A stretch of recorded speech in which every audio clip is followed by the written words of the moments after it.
আমরা ইতিমধ্যে দেখেছি শেরেবাংলা ময়মনসিংহ কৃষি বিশ্ববিদ্যালয় এবং রাজশাহী মেডিকেল কলেজ সহ আরো অন্যান্য বিশ্ববিদ্যালয়ের কার্যক্রম চলতেছে। কিছুদিন আগে পলিটেকনিকগুলো চালু করে দেওয়া হয়েছে। অন্যান্য বিশ্ববিদ্যালয় মেডিকেলের সহ অন্যান্য বিশ্ববিদ্যালয় হল খোলা। আমাদের এই আন্দোলন ছিল হল ক্যাম্পাস খোলার আন্দোলন। আগামীকাল আমরা আবার এই সময় সমাবেত হব। আপনাদের সবার উপস্থিতি কামনা করছি। এই মুহূর্তে আমাদের সামনে কিছু কথা বলবে আমাদের রাকসুর সাংস্কৃতিক জোটের সভাপতি মহিউদ্দিন মানিক ভাই। মহিউদ্দিন মানিক ভাই কিছু বলবেন?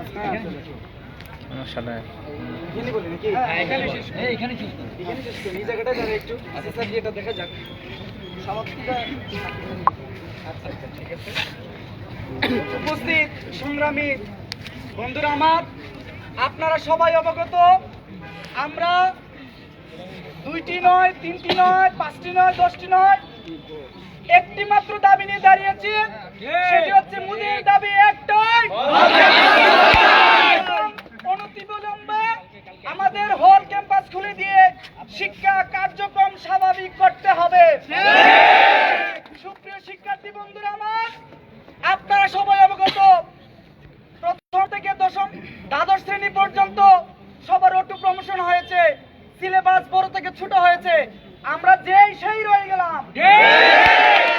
শিক্ষার্থী বন্ধুরা, আমরা আমাদের নীতি নির্ধারক এবং বিশ্ববিদ্যালয় প্রশাসকদের বলতে চাই, আমাদেরকে নিয়ে ভাবুন। না হয় আজকে আমরা গতকাল থেকে আমরা সংগঠিত হওয়া শুরু করেছি, এই জনস্রোত আপনারা থামিয়ে রাখতে পারবেন না। শিক্ষার্থী বন্ধুরা আমার, আমরা আজকে যে বিক্ষোভ মিছিলে অংশগ্রহণ করেছি, তোর মধ্যে একটাই দাবি, অনতিবিলম্বে হল এবং ক্যাম্পাস খুলে দিতে হবে।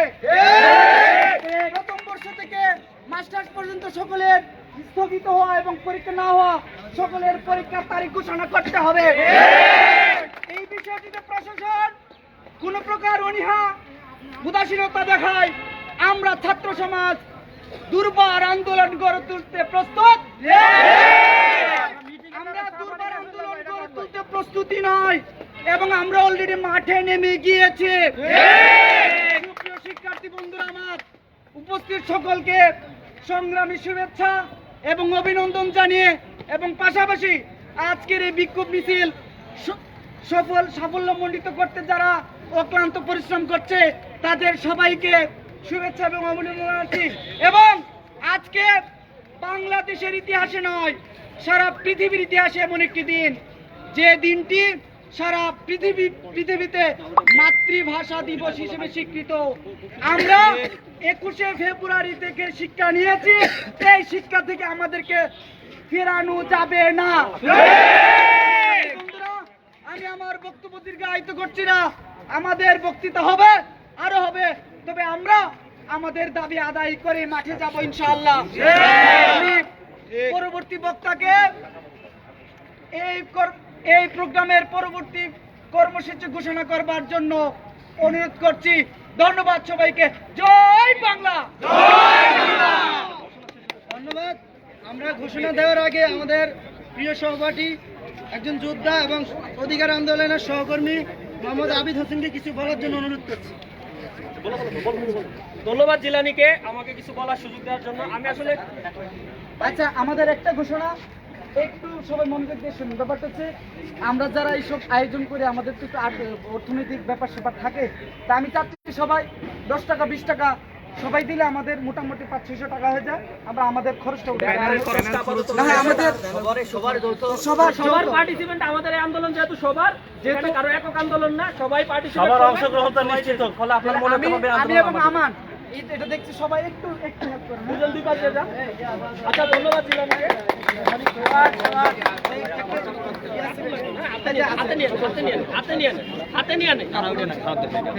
হাতে নিয়ে দাও, মানে আরেকটা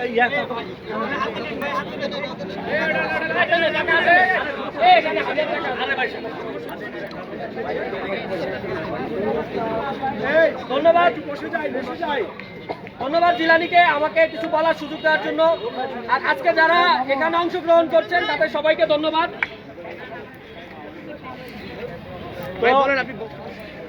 আপনারা জানেন সবাই যে হল এবং ক্যাম্পাস খোলার জন্য আজকে আমাদের এই আন্দোলন শিক্ষা কার্যক্রম স্বাভাবিক করার জন্য, যেখানে সকল শিক্ষা প্রতিষ্ঠানের প্রধানমন্ত্রী নিজে ঘোষণা দিয়েছে যে একজন শিক্ষার্থী যাতে একদিন শিক্ষাবর্ষ নষ্ট না হয়, ঠিক আছে।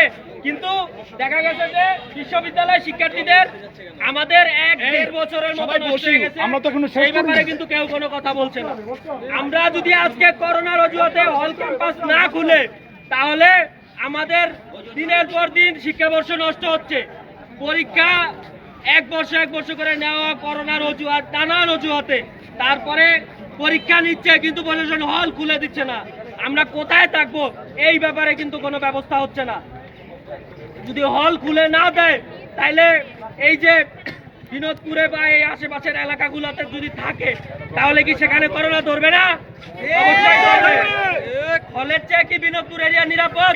বিনোদপুর এরিয়া স্যানিটাইজার দিয়ে পরিষ্কার করে দিছে প্রশাসন। তো আমাদের তারপরে আমরা দেখতে পাচ্ছি যে বাইরে থাকার কারণে বরিশালে, জাহাঙ্গীরনগরে বিভিন্ন বিশ্ববিদ্যালয়ের শিক্ষার্থীদের উপর যে ন্যাক্কারজনক হামলা হয়েছে, আমরা সেই হামলার তীব্র নিন্দা জানাই এবং যারা এই হামলা করছে শিক্ষার্থীদের দ্রুত বিচারের আওতায় আনার দাবি জানাই। আর হল ক্যাম্পাস খুলে দেওয়ার দাবিতে আমি আমার বক্তব্য দীর্ঘায়িত না করে আমাদের একটাই দাবি, আমাদের ক্যাম্পাস খুলে দেন, আমাদের হল খুলে দেন, আমাদের শিক্ষা কার্যক্রম স্বাভাবিক করে দেন। আমরা ক্লাসরুমে ফিরতে চাই, এটাই আমাদের দাবি, আর কোনো দাবি নাই। আমরা আমাদের শিক্ষা কার্যক্রম শেষ করতে চাই। ধন্যবাদ। আমি আমার বক্তব্য কর্মসূচি ঘোষণা দিয়ে দেব। প্রত্যেককেই যারা আজকে এখানে উপস্থিত, আমরা প্রত্যেকেই জানি আমরা কেন উপস্থিত। আমাদের একটাই দাবি, সেটা হচ্ছে আমরা হল এবং ক্যাম্পাস খোলা চাই। আমরা এই জন্যই মূলত এই জায়গায় এসে উপস্থিত হয়েছি। একটু কথা কম বলি প্লিজ। আমরা গতকালকে প্রাথমিকভাবে আমরা শুরু করেছি, আমরা অনেক দিন পর্যন্ত অপেক্ষা করেছি। আমাদের পিতৃতুল্য, মাতৃতুল্য শিক্ষক শিক্ষিকাদের দিকে আমরা চেয়েছিলাম তাদের মস্তিষ্ক নাড়া দেয় কিনা। আমরা দেখেছি তাদের মস্তিষ্ক নাড়া দেয়নি। তাদের যে আকল, সে আকল কাজ করে না।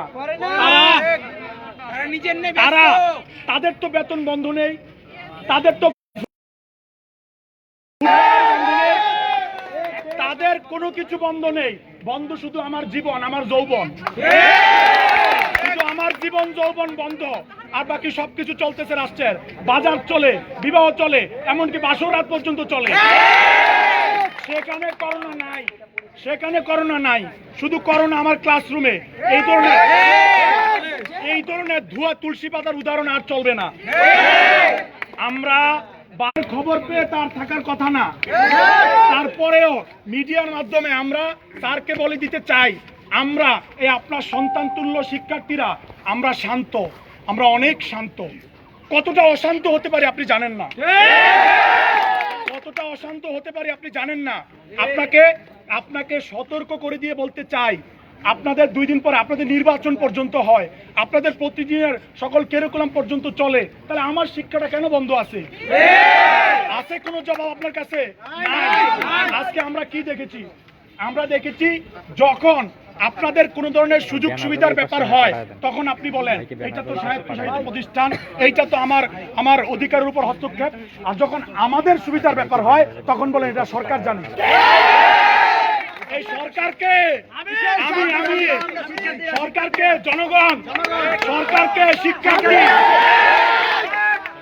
আজকে বলতে গেলে অনেক কথা চলে আসে। আমরা দেখেছি, আমরা সেই বিশ্ববিদ্যালয়ের শুরু থেকে দেখেছি আপনাদের কার্যক্রম, আমরা প্রত্যেকটা জিনিস লক্ষ্য করেছি, আমরা কিছু বলি নাই। আমাদেরকে নিয়ে ছিনিমিনি খেলা হচ্ছে। আমরা দেখেছি রাষ্ট্র এই শিক্ষা মন্ত্রণালয় কি করেছে, যারা ক্লাস 10-এ ছিল তাদেরকে ইন্টারে ওঠার ব্যবস্থা করেছে, যেভাবেই হোক করেছে। আমরা দেখেছি ইন্টারে যারা ছিল তাদেরকে বিশ্ববিদ্যালয়ে ভর্তি হওয়ার সুযোগ দিয়েছে, বিশ্ববিদ্যালয়ে কিছুদিন পর পরীক্ষা নিবে, রাষ্ট্র তাদের কথা ভাবে। আমরা দেখেছি বেসরকারি বিশ্ববিদ্যালয় তাদের শিক্ষার্থীদের কথা ভাবে, জাতীয় বিশ্ববিদ্যালয় তাদের শিক্ষার্থীদের কথা ভাবে। আর আমরা বাংলাদেশের দ্বিতীয় সর্বোচ্চ বিশ্ববিদ্যালয়ে পড়েও আপনি এখানে বসে বসে চা খান। আপনি তো বসে বসে কফি খান। হবেন না। আমরা দেখেছি প্রতিদিন বিকালে জুবিলি ভবনে আড্ডা হয়, আমরা দেখেছি প্রতিদিন আমাদের প্রশাসন ভবনে বৈঠক হয়। কি সিদ্ধান্ত? গাছ লাগানোর সিদ্ধান্ত। পরীক্ষা কমিটির মিটিং ছিল, সেই মিটিং এ কি হয়েছে? সেই মিটিং এ তারা সিদ্ধান্ত নিছে 19 সালে যারা পরীক্ষা দেনি তাদের পরীক্ষা নিবে। তাহলে 20 সালের পরীক্ষার্থী হয় আমি কি খুব অপরাধ করে ফেললাম? আমার কি খুব অপরাধ? আমার গায়ে কি লেখা আছে কোনো কিছু? কোনো ট্যাগ লাগানো আছে? তাহলে কেন আমার ব্যাপারে এই ধরনের সিদ্ধান্ত আসছে? কেন বারবার আমার জীবন নিয়ে, আমার যৌবন নিয়ে, আমার ভবিষ্যৎ নিয়ে চিনিমিনি খেলা হচ্ছে? তার জবাব প্রক্টর তিনি কি ধরনের বক্তব্য দিয়েছেন?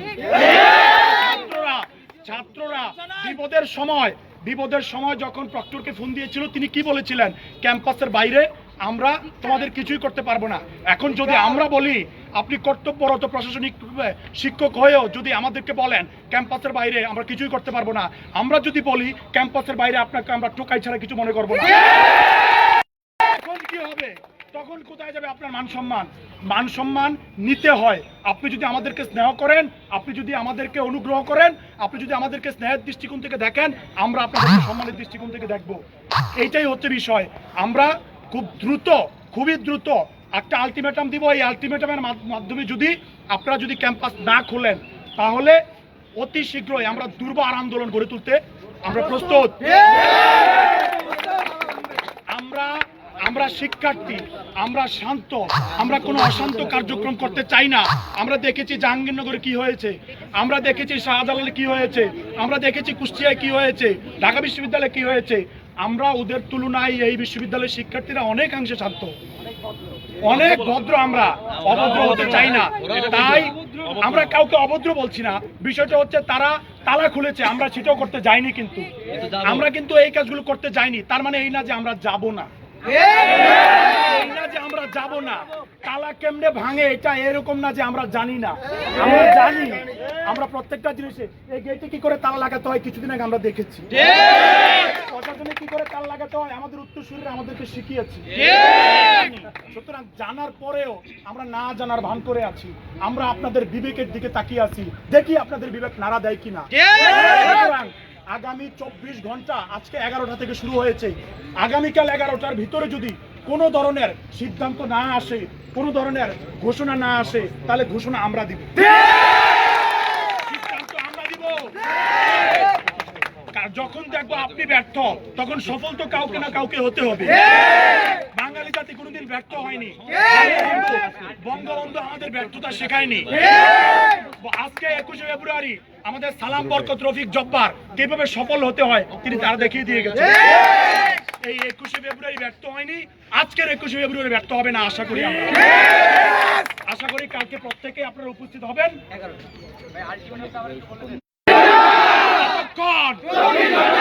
বাকিটা 24 ঘন্টা পর যদি সিদ্ধান্ত আপনি না দেন তাহলে আমরা দিতে বাধ্য হব। আজকের কর্মসূচি এখানেই সমাপ্ত হবে।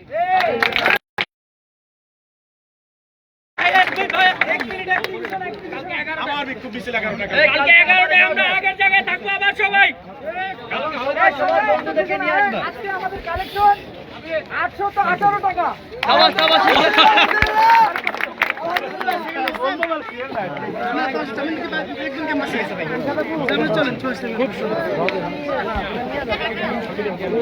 আপনারা বুঝতে পারলেন যে আগামীকাল 11টার অর্থাৎ 24